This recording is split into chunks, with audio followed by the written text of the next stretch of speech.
Israël, de son côté, va plus loin, interdit désormais d'entrer sur le territoire les résidents français, allemands, espagnols, autrichiens et suisses, sauf s'ils peuvent disposer d'un lieu en Israël pour se mettre en quarantaine.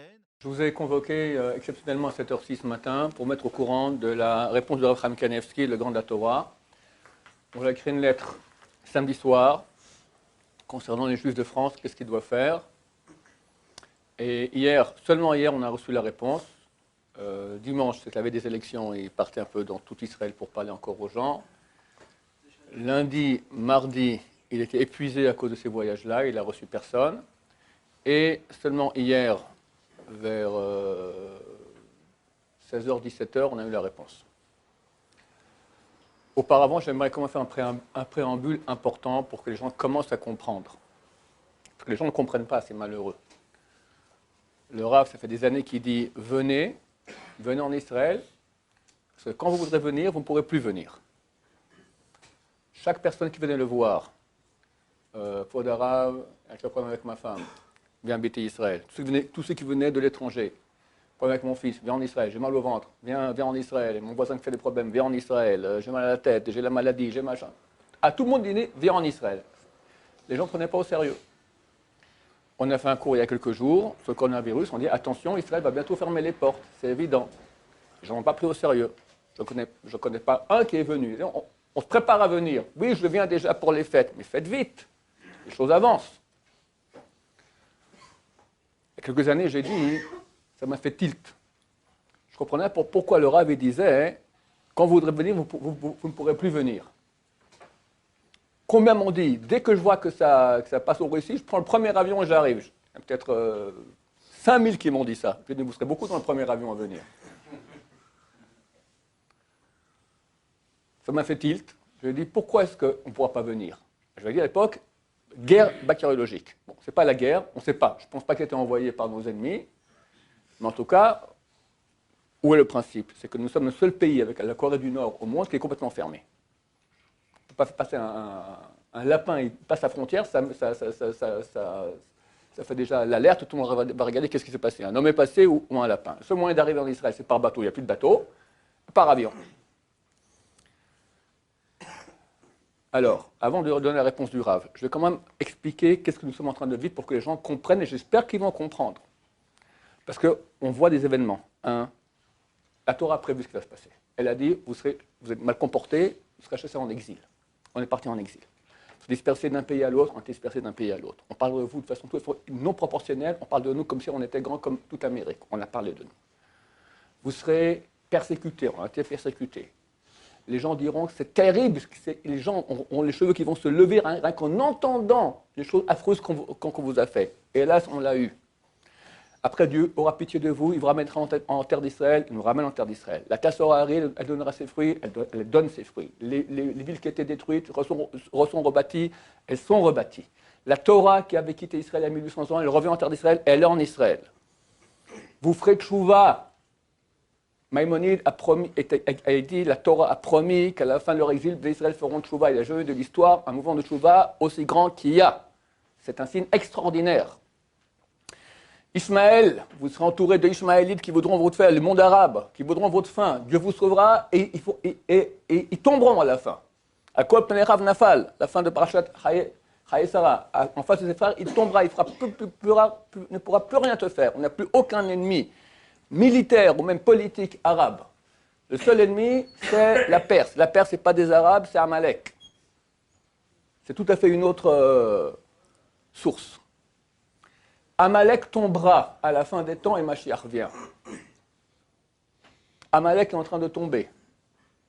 L'Iran est le plus grand foyer de coronavirus après la Chine. On entend que les grands dirigeants ont été infectés, les Bezat Hashem vont tous être infectés. Ce Shabbat, on lit Parashat Zachor. C'est la mitzvah du mois plus grande que Purim, parce que Purim, c'est des vrais Kabbalah, ce sont des lois des prophètes, alors que Zachor, c'est de la Torah. Et le but de Zachor, c'est intensifier la fin de Amalek. Ils vont tomber. Donc, je demande à tout le monde de bien se préparer ce Shabbat-là. Nous allons aussi à la synagogue, les femmes, tout le monde, écouter Parashat Zachor, comprendre ce qui est dit. Ainsi, vont se réaliser les paroles de ce verset que Dieu va anéantir Amalek. Et quand Amalek est anéanti, alors c'est la Géoula, le Mashiach qui vient.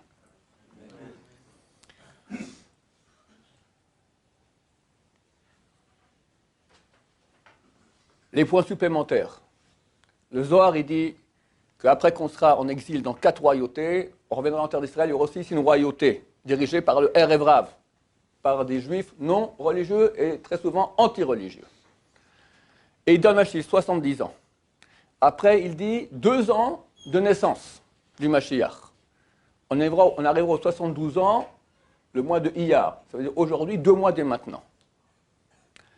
Ça peut que ce soit un peu plus, parce que ce n'est pas dès qu'il y a eu l'indépendance de l'État d'Israël que l'État d'Israël a eu la maîtrise totale de l'endroit. Mais ça se peut que c'est ça et pas plus. Il faut être aveugle. Combien j'ai cité de points maintenant? 12, 13. Le 14, c'est Mashiach qui vient. Ah oui, ça fait 30 ans que le Rav Shai dit ça. Pendant 120 ans, Noach, il a dit il y aura un déluge. C'était la blague du siècle. Il y avait un nouvel an, et Noach continue à construire son arche. Même quand il s'est mis à pleuvoir, les gens n'ont pas cru. Ah, ça va, Dieu nous aime bien, il amène beaucoup de pluie, il y aura une bonne saison. Et ils se sont fait avoir. Ils se sont fait avoir. Je suis convoqué pour vous dire ce qu'il faut faire et ne pas vous faire avoir. C'est la fin. Qu'est-ce qui va se passer? Dieu veut maintenant se dévoiler, veut qu'il y ait un monde de bien, un monde de bonheur extraordinaire. Tous les jours, ce sera 24 fois plus intense que le jour d'avant. Imagine le plus beau jour de ta vie, fais-le à puissance 1000, ce sera le premier jour. Et après le lendemain, 24 fois plus fort. Et encore 24 fois plus fort. Et chaque fois 24 fois plus fort. C'est le monde du bien que Dieu veut amener sur nous. Mais pour ça, il faut que le mal disparaisse. Il faut que nous, on se branche avec Hachem. Il faut qu'on commence à comprendre qu'est-ce qui est essentiel dans le monde, qu'est-ce qui est accessoire. L'essentiel, c'est Hachem, tout ce qui va avec lui. Les mitzvot, la Torah, se brancher avec lui. Tout ce qui est accessoire, c'est hélas ce qui pour nous est important, mais il faut commencer à travailler maintenant, à comprendre l'argent, les honneurs, tes études pour avoir un statut social, ta bagnole, tes vacances. Tout ça va disparaître. Tout ça va disparaître. Ça va aller très très vite. Quelqu'un maintenant en montant les escaliers m'a dit, maintenant qu'on est bloqué en Israël, parce qu'on ne peut plus partir en France, et les Français vont rester ici aussi pour Pessah, il dit, est-ce qu'on va nous rembourser le billet d'avion? J'ai rigolé, mais tu rigoles mon cher ami. D'abord, les compagnies aériennes, je ne sais pas si tu tourneras encore une semaine. Allez, on va être gentil, 3 semaines grand maximum, ça va être crash total. Je pense que dans 2-3 semaines, tu pourras prendre les billets, d'accord, les euros, les dollars, même pas tout le chèque, tu vas le rouler pour tes cigarettes. C'est fini. C'est fini. Il faut voir. Je ne suis pas prophète. Je ne suis pas idiot non plus. C'est marqué, c'est qui le sache, celui qui voit, il sait faire, il peut voir, il peut anticiper ce qui va se passer, logiquement. On ne sait pas quels sont les dégâts du coronavirus.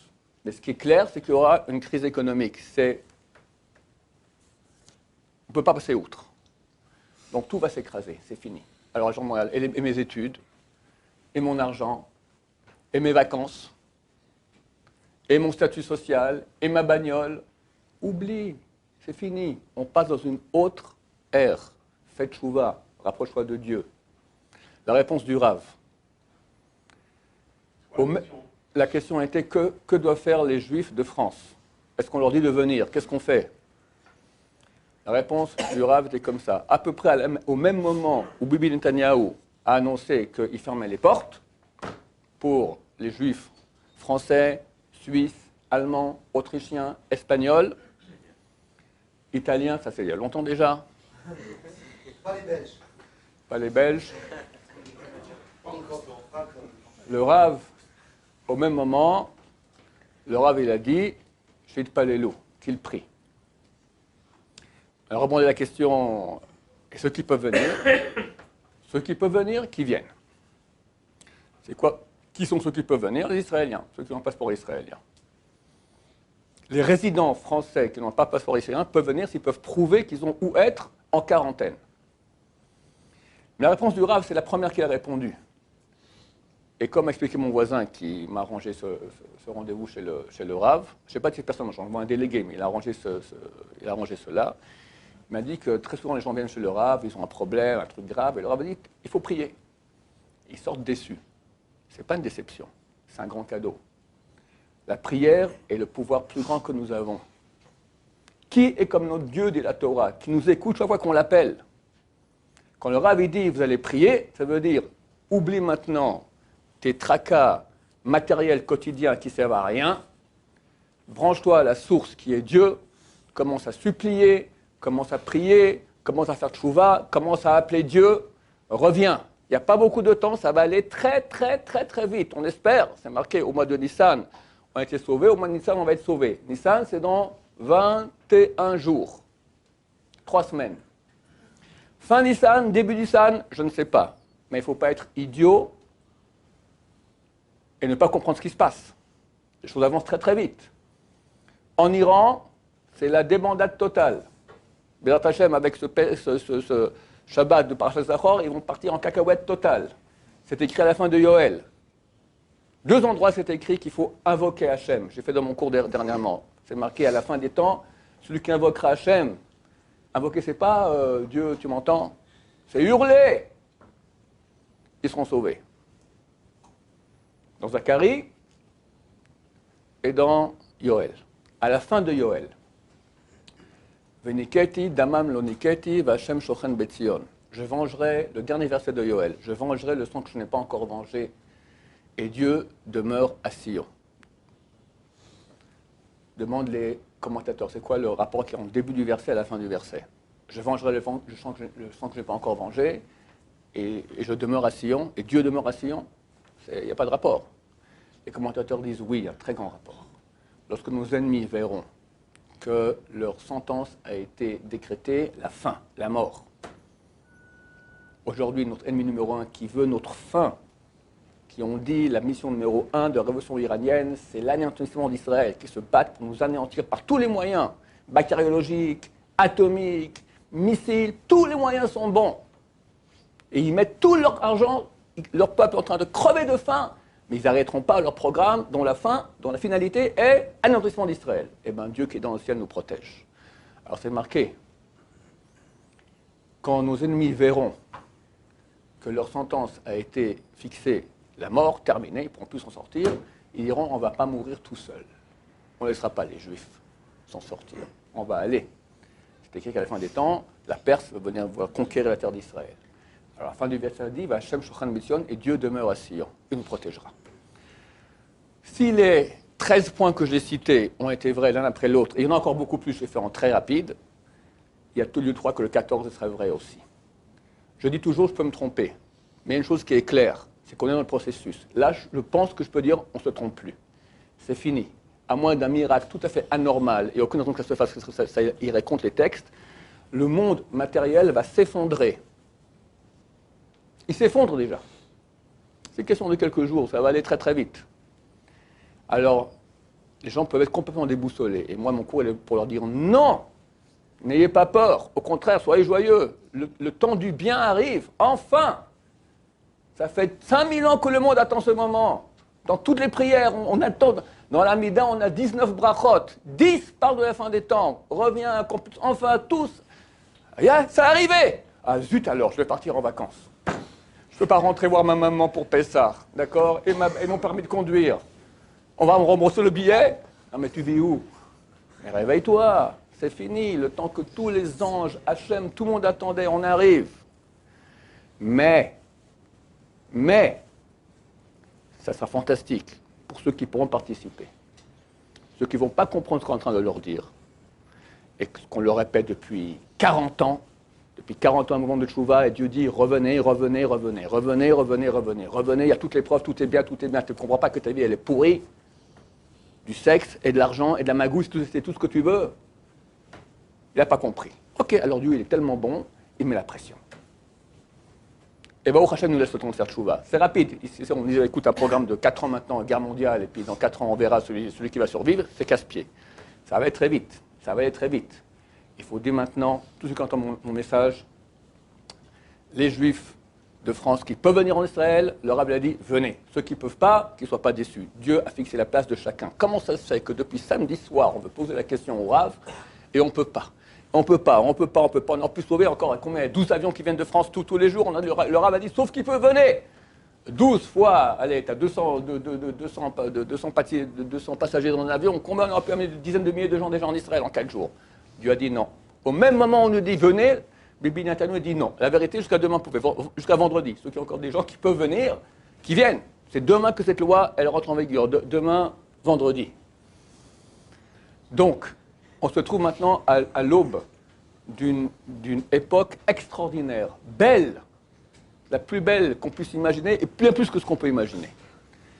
Mais il faut être réaliste, pas tout le monde passera. Ne passeront que ceux qui mériteront de passer. Mériter, ça veut dire commencer à comprendre où est le mensonge, où est la vérité, se branche avec la vérité. C'est fini. On a attendu. Il y en a qui n'aiment pas ce genre de message. Ils disent vous êtes dur, etc. Je suis dur. Les gens m'ont dit comment vous pouvez dire qu'Israël va fermer les frontières? Ils vont fermer les frontières. Mais c'est logique. On veut sauver notre peau, non? Mais comment ça se fait qu'Israël, notre patrie, nous refuse? Mais mon cher ami, tu es peut-être infecté. Tu veux venir infecter tout le monde? Alors j'en profite, je fais une petite parenthèse là-dedans. Ceux qui ne sont certainement pas sauvés, qui croient qu'ils sont sauvés, qui ne sont pas sauvés, qui sont des criminels, assassins, et que Dieu va les enfoncer, c'est terrible, c'est ceux qui sont venus de France et qui doivent être en quarantaine et ne font pas la quarantaine. C'est des criminels. Parce qu'il se peut qu'ils ont avec le coronavirus. Mais non, moi ça va très bien, qu'est-ce que t'en sais? Espèce de crétin fini. Ça prend 14 jours l'incubation. Tu te balades comme ça, tu pollues tout le monde. Assassin! Non, mais ça va, vous exagérez. On exagère. On exagère. Irresponsable, assassin. Je n'ai aucune raison pourquoi Dieu sauverait des personnes pareilles. Alors ceux qui m'écoutent, qu'ils fassent attention. D'abord, les Français qui viennent d'arriver de France, en quarantaine, comme il faut bien. Ils n'auront pas le coronavirus, ça fait 14 jours. Tu peux 14 jours tenir le coup. Tu peux.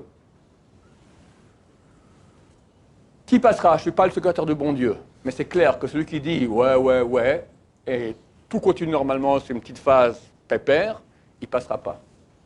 Celui qui entend et qui doit commencer à se réveiller, parce que ce que Hachem, il veut. 40 ans, il a été par la gentillesse, maintenant il dit, écoute, voilà, c'est la fin. C'est la fin, tout s'effondre. Celui qui est branché au monde qui s'effondre, il va s'effondrer avec.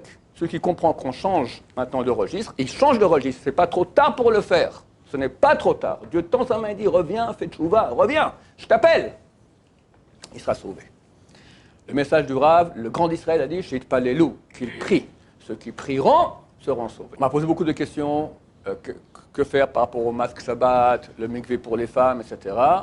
Nous ferons prochainement un cours sur le sujet, traitant de tous ces points à la RIC. Oui. Moi, je sais qu'Espagne, il va avoir un faux Mashiach. Il va faire des miracles. C'est déjà passé. Ah oui. Les Arabes disent ça, les faux Mashiach sont passés, on a déjà eu beaucoup. Baruch Adonai, bonne journée messieurs, sur vos gmarottes et commencez à bosser, c'est bientôt la fin.